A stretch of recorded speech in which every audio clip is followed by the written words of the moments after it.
Welcome to our new program. Today, we are diving into some of the smallest but oh so powerful words in the entire English language, prepositions. They look so simple, right? But getting them right, well, that's one of the biggest keys to sounding truly fluent.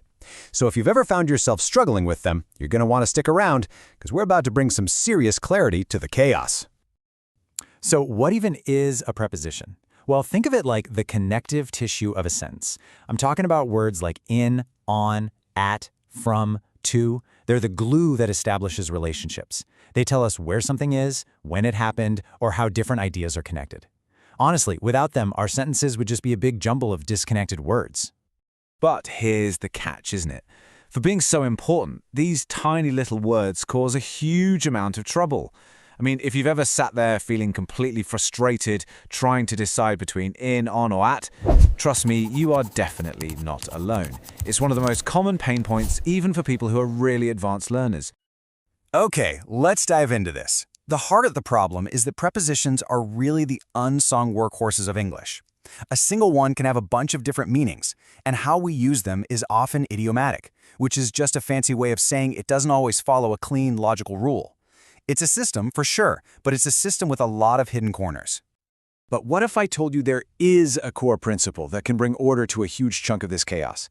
A real aha moment that once you see it, you just can't unsee it. And you know what? It's way simpler than you think. So here it is, the secret. The one rule that really helps with the most common prepositions is this. It is all about moving from the general to the specific. That's it. And this single idea works for both time and place. Let me show you exactly how it works. Okay, so let's look at places. The pattern starts with in for the biggest, most general areas you can think of, like being in a country or in a city. Then we get a little more specific with on when we're talking about surfaces or lines, like being on a particular street. And finally, we get absolutely laser-focused with at for a precise point, like an exact address. See that? It's a clear path from big and general to small and specific. And here's the amazing part, the part that really makes it click. The exact same logic applies to time. We use in for those long general periods, like a year or a century. We zoom in to on for specific days and dates. And we use at for the most precise moments, like a specific time on the clock. You're listening to Mastering Flawless English, and this right here is a perfect example of the hidden system at work. It's not random at all. It's a hierarchy. All right, so now that we've got the system down for location, let's build on it.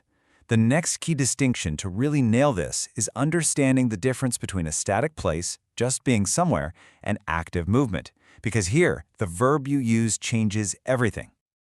Let's take in versus into.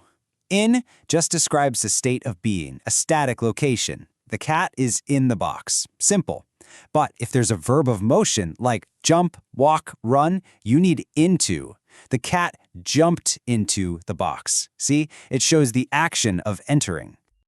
And guess what? It's the exact same idea for on and onto. If a book is just sitting there, it's on the table. Static position. But if a cat actively leaps and lands on that surface, it jumps onto the bookshelf. That verb of action, the movement, requires onto to show it's moving towards that surface. Okay, I know what you're thinking. This all sounds great, but what about all those phrases that seem to break every single logical rule? You know the ones. The ones where the preposition choice feels totally and completely random. And you are absolutely right. This is where we leave the world of logic and enter the world of fixed phrases and what we call phrasal verbs. In this world, logic kind of takes a back seat, and a whole different skill comes into play. For instance, you don't really reason your way to saying insist on something. You just learn that insist and on are a fixed pair. They always go together. The same thing is true for belong to or rely on. These verb-preposition combinations, they basically act like a single unit of vocabulary. And that right there is the key mindset shift. You have to stop thinking of these as grammar rules that you need to figure out. Instead, start thinking of them as brand new vocabulary words that you just need to learn. Complain about is one word. Apologize for is another. So, what does this all boil down to for you? Well, it means we can put everything together into a really simple but powerful two-part strategy to finally conquer prepositions for good. So here it is, your toolkit for mastery. Step 1, understand the systems. Really let that core logic of general to specific for in, on, and at sink in, and get a feel for the state versus movement logic for in versus into. Then, for step 2, you just have to memorize the pairs. When you come across a fixed phrase, don't try to figure out why it works. Just treat it like a new word and add it to your vocabulary bank. And that really leaves us with a final thought, doesn't it? Prepositions teach us something really fundamental about language itself.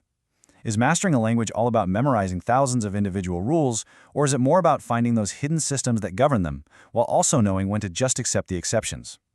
If you found this helpful, please subscribe, like, and share this video so YouTube can help it reach a larger audience. Thank you so much for watching.